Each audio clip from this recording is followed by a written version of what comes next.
Lumapit siya sa isang babae na nakasuot ng white polo shirt at red short na may tatak na Resort of Isla del Rio. Miss, nasaan ba ako? Bakit nasa isang kwarto ako doon? Tinuro niya pa ang kwartong pinanggalingan niya kanina. Nakita naman niya ang pag-irap nito at walang ngiti siyang hinarap na kinataka niya. Dinala ka ni Sir dito mula sa pagkakakita sa'yo sa Pangpang. So dito pala siya dinala sa dagat. Ngunit na mali ata siya ng isla. Sa isla dapat siya ni naman ang Jolly pupunta. Maari ko bang malaman kung saan ang Bantayan Island dito? Tumaas ang kilay nito at naiinis na binaba ang notebook na hawak na tila may sinusulat ito ngunit na istorbo niya. Malayo rito yun at walang pakialam ang mga tao rito sa isla kung saan ay kalaban. Kaya kung gusto mong umalis dito ay gawin mo. Sumakay ka ng bangka at magpadala ka doon. Istorbo. Tinalikuran na siya nito at nagmarcha papasok sa isang restaurant. Ang bilis nitong magsalita pero mabuti na lang at naintindihan niya agad ito. Lumakad siya at tumingin-tingin sa paligid dahil baka makakita siya ng bangkang sinasabi nito. Hindi na niya pinansin pa ang pagtitinginan ng mga turista at maging empleyado sa kanya. Nakikilala niya kung sino ang mga empleyado sa isla dahil kahawig ng suot ng mga ito ang damit ng babaeng napagtanungan niya. Napatingin siya sa mga nagsisigawan dahil tila may chinicheer ang mga ito. May nagkakararahan ng speedboat sa dagat, kaya pala. Aniya, hindi na lang niya ito pinansin at tumuloy siya sa lakad habang patuloy na naghahanap ng bangka. Nasaan kaya yun? May nakita siyang isang matandang babae na may bitbit na bayong at may laman ata na gulay. Lumapit siya rito para tulungan at tanungin na rin ito. Manang! Tumingin ito sa kanya at huminto sa paglalakad. Kinikilala pa siya nito hanggang sa ngumiti ito na kinataka niya. Ikaw pala, iha! Nagulat siya dahil kilala siya nito. Ngayon lamang sila nito nagkita. Kilala niyo po ako? Nakaturo pa siya sa sarili habang tinatanong iyon. Oo, iha. Ikaw yung natagpuan sa Pangpang. Ako ang nag-asikaso sa'yo upang palitan ang damit mo. Nawala naman ang agam-agam sa dibdib niya na baka lalaki ang nagbihis sa kanya. Isang relief sa dibdib ang sinabi ng matanda. Pasensya ka na't yan ang napasuot ko sa'yo. Kay Sir yan at binigay niya para suotin mo. Nako, dapat nga po akong humingi ng pasensya dahil naistorbo ko pa kayo. Maraming salamat po. Walang anuman yun, iha. Saan ka ba galing at nasa dagat ka? Kinuha niya ang dala nito at binuhat. Lumakad ang matanda kaya sumunod lang siya rito. Nasa barko po kasi ako papunta sa Bantayan Island. Kaso po sumabog ang sinasakyan ko. Kaya po tumalon ako at napunta sa dagat ng walang malay. Diyos kong mahabagin! Mabutit wala kang masyadong galos at maayos ka na napadpad dito. Nagulat nga ako na may buhat-buhat na si Sir. Kanina pa siya naiintriga sa Sir na tinutukoy ng mga ito. Sino ba yun? Sino po ba? Manang, kailangan na po yung gulay ninyo sa kusina. Naputo lang sasabihin niya dahil may nagsalita. Yung babaeng mataray ulit. Umirap muli ito sa kanya bago tumalikod. Naku iha, mamaya ko na lang sasagutin ang tanong mo. Maari mo ba akong tulungan na dalhin niyan sa kusina? Sumasakit kasi ang mga binti ko dahil sa rayuma. Opo, sige po, wala pong problema. Kapalit na rin po ito ng pagtulong niyo sa akin. Ngumiti ito at humawak sa braso niya. Napakabait mo palang bata. Maraming salamat, iha. Walang anuman po, manang. Tumuloy na sila ng lakad papunta sa likod ng restaurant nitong resort. Tumitingin siya sa paligid at marami siyang nakikita na nagliwasan ng mga empleyado habang may bitbit na tray ng mga order. May ngumiti sa kanya na nakakasalubong nila at meron din namang hindi. Halika iha, dito! Lumiko sila at pumasok sa isang kahoy na pinto. Puro mga barnis ang mga kahoy at yung iba ay may kulay na iba't iba. May nakita siyang 3 babaeng kusinera na busy sa pagluluto. Lourdes, ito na ang mga gulay na gagamitin ninyo. Lumingon sa gawin nila ang 3 nang magsalita si Manang. Oh, nariyan na pala kayo, Manang. Pakilapag na lang po diyan. Sabi ng isang babaeng medyo may katabaan kay Manang na ang pangalan pala ay Manang Marina. Ngayon ay alam na niya at hindi na siya magtatanong pa. Nilapag niya ang bayong ng gulay sa lamesa. Sino ba yung kasama niyo, Manang? Tanong ng babaeng tingin niya ay matanda sa kanya ng kaunti. Morena, kulot ang buhok at maliit na babae. Nagpupunas na ito ng kamay at sumandal sa lamesang stainless. Siya! Natagpuan siya ni Sir sa Pangpang na walang malay. Talaga? Napakabait talaga ni Sir. Anong pangalan mo, Miss, at taga saan ka? Karen po, sa syudad po ako. Patungo sana ako ng Bantayan Island ngunit nasunog ang barko na sinasakyan ko. Hindi sila makapaniwala na nakatingin sa kanya. Siyempre, iisipin talaga ng iba na malabong makaligtas pa siya sa dagat. Mabuti at pinapalad ka. Nasabi mo na sa Bantayan Island ka pupunta, di ba? Tanong muli ng kulot kaya napatingin muna siya kay Manang na tumango naman sa kanya. Oo. Kung gusto mo na makarating doon ay kailangan mo ng pera. May sinisingil din kasi ang mga namamangka doon. Tumango siya ngunit nanlata dahil wala siyang pera para ipambayad. Saan siya kukuha? Nawala ang mga gamit niya. Maski damit niya ay wala na siya. Ganun ba? Alam ko na wala ka pang pera, Iha. Maaari kang tumira muna panandalian sa akin. Napangiti at napatingin siya kay Manang. Talaga po? Tumango ang matanda at ngumiti. Naku, maraming salamat po talaga. Pangako po hindi ako magiging pabigat. Tutulungan ko po kayo sa trabaho ninyo. Umiling ito at tila hindi sang-ayon sa sinabi niya. Hindi mo na kailangan anak na tulungan ako. Kaya ko pa naman. Sumang-ayon na lang siya kaysa naman magalit pa si Manang at makulitan sa kanya. Tara Iha, samahan na kita sa bahay ko. Tumango siya at hinintay niya muli na maunang maglakad ito. Sige, mauna na kami. Paalam ni Manang sa mga kasama. Nagsitanguan naman ang mga ito bilang pagsang-ayon. Hinawakan niya naman sa braso ang matanda at inalalayan sa paglalakad. Manang, anong lugar po ba ito? Isla del Rio, Iha. Pagmamay-ari ito ng mga del Rio. Ah, ganun po pala? Ang yaman po pala nila? Oo, lahat ng nakikita mo ngayon ay pagmamay-ari nila. Eh kung pagmamay-ari po nila ito, saan po nakatira ang mga empleyado? Kayo po?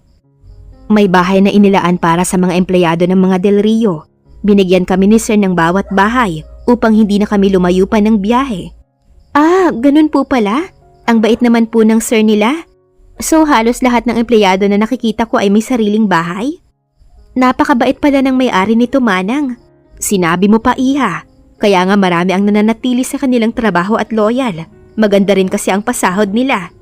Napatango siya dahil hindi lang pala mabait ang Sir ng mga ito, galante pa. Mukhang magugustuhan ko dito, Manang. Ngumiti sila sa isa't isa ng matanda at tinahak ng mabuhangin na lupa. Manang!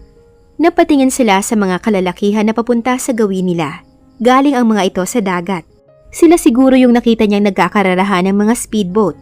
Mga nakasuot ang mga ito ng trunks, kaya kita ang magagandang katawan ng mga ito. Ngunit hindi naman siya naaakit sa ganun. Oh sir, kayo pala! Napamaang siya ngunit hindi niya pinahalata. Sino ba sa mga lalaki yung sir na sinasabi ng lahat ng tao rito at ang tumulong sa kanya? Ako nga ho, Manang. Saan po kayo pupunta? May kuryosidad sa tono ng boses ng nagsalitang lalaki. Maputi ito, matangkad at makisig, habang may buhok ito sa tuktok na tinalian na bumagay naman dito. Naiilang naman siya sa pagtingin nito, lalo na sa suot niyang damit. Nakangisi pa ito na tila tuwang-tuwa sa damit na suot niya. Pasimple siyang nagtago sa likod ni Manang. Sasamahan ko lamang ito sa aking bahay. Doon ko siya patutuluyin. Binangga ng mga kasama nito ang balikat ng lalaki at nagsialisa na mga kaibigan nito habang may mga pilyong ngiti. Bakit hindi pa sa kwarto, Dustin? Maaari naman siya doon. Habang sinasabi nito iyon ay sa kanya naman ito nakatingin. Parang sa kanya din ito sinasabi. Sumeryoso na ang boses nito. Tumingin sa kanya si Manang kaya umiling siya. Kay Manang lang siya sasama. Ayaw ho niya, sir. Maaari din naman siya sa bahay ko. Nakita naman niya ang pagtango nito at pagtingin muli sa kanya. Paano ho, Manang? Mauna na ako. Paalam nito na tinanguan ni Manang. Nagpaalam ito ngunit hindi naman ito umalis. Nasa harapan pa rin nila ito. May sasabihin pa po kayo, sir? Sa wakas ay nagtanong rin si Manang. Wala na ho. Sige. Umalis na ito ngunit dahan-dahan naman ang lakad nito.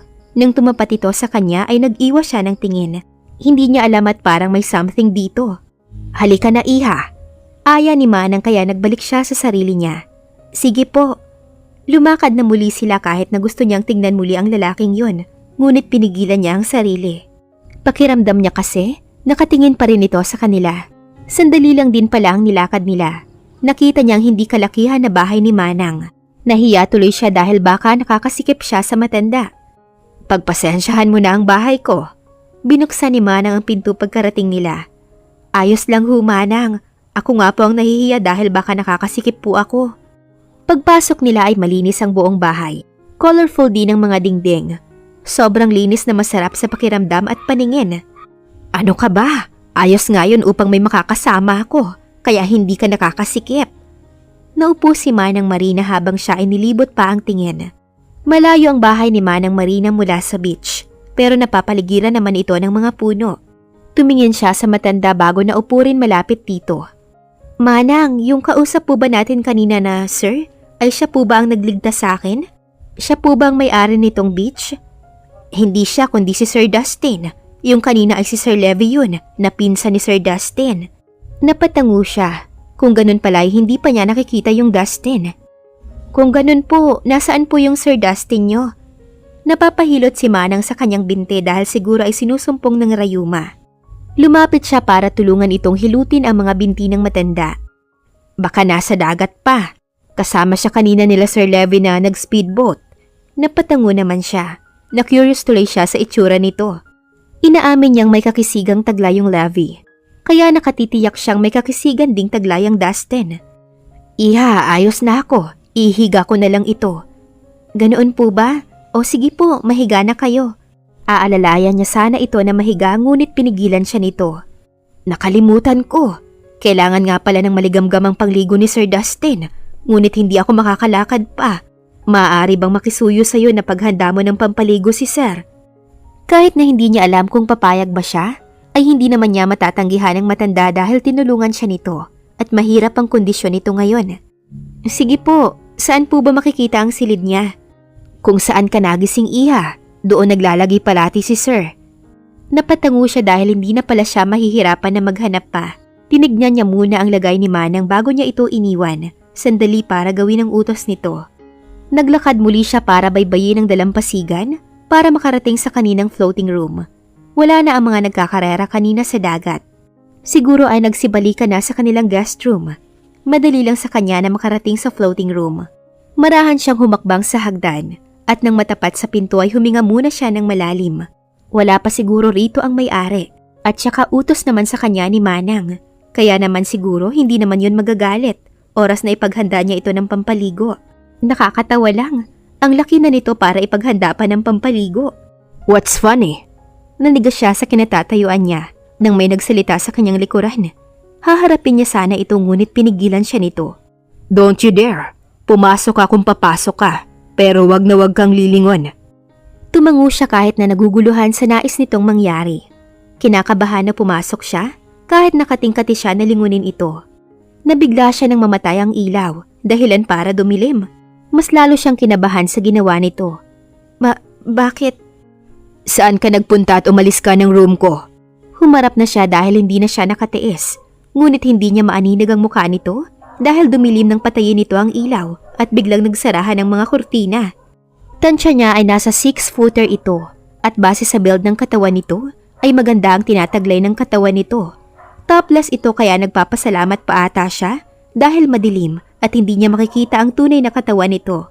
Sa tanang buhay niya ay ngayon pa lamang siya makakasaksi kung sakali ng hubad na pang-itaas ng isang lalaki. Sumama kasi ako kay Manang Marina. Hindi niya alam kung bakit siya kinakabahan sa lalaki. Sa boses kasi nito ay tila ba naninindak. Pansin niya na tila may kahabaan ang buhok nito na tumatakip sa kalahati ng mukha nito. Hanggang batok nito ang haba at para bang may suot itong eye patch. Ipaghahanda lang sana kita ng pampaligo, gaya ng utos ni Manang. Naiilang siya dahil pakiramdam niya ay masyado itong nakatitig sa kanya kahit pa napakadilim. Napaatras siya bigla nang lumakad ito palapit sa kanya. May nasanggi siya ngunit alam niyang napasandal siya sa isang lamesa, kaya't hindi niya masasalo ang bumagsak na nasa paanan niya. Bigla siyang hindi nakakilos ng tuluyan na itong lumapit. Why? Hindi malaman ni Karen ngunit tila nangaakit ang tono ng boses ng lalaki. Anong bakit? Kahit madilim ay hindi nakaligtas sa mata niya ang pagsilay ng ngiti sa labi nito. Tila ba mapanukso? Naaamoy niya ang panganib sa lalaki, kaya hindi niya nakontrol ang sarili at naitulak ito bahagya palayo sa kanya. Kaya nakaalis siya sa kinasasandalan. Hindi mo naman obligasyon na paghanda ako ng pampaligo unless gusto mong sumama sa akin sa shower. Hindi niya alam pero nakakaloko ang sinabi nito, kaya nasampal niya ito. Loko! Hindi ko naman talaga gagawin na paghanda ka ng pampaligo. Kung hindi lang ni Rara Yuma ang matanda. Tutal, malaki ka na. Di ikaw nang maghanda sa sarili mo. Loko. Tinalikuran niya na ito habang nanggagalaiti siya sa galit. Hindi niya akalain na may pagkabastos ang lalaki. Kung ito ang tinutukoy na sir nila Manang Marina at nagligtas sa kanya, nawala na ang kuryosidad niya sa kabastosang pinakita nito. Nakalabas na siya ng floating room nito at huminga siya dahil hindi pa pala siya humihinga habang kausap ang loko na yun. Nagpaypay siya ng sarili dahil ngayon lamang siya nagalit ng ganon. Ni sa tanang buhay niya ay hindi niya nailalabas ang ganong galit. Lumingon siya sa floating room at napatingin siya sa bintana at nakita niyang nakasilip ang lokong lalaki.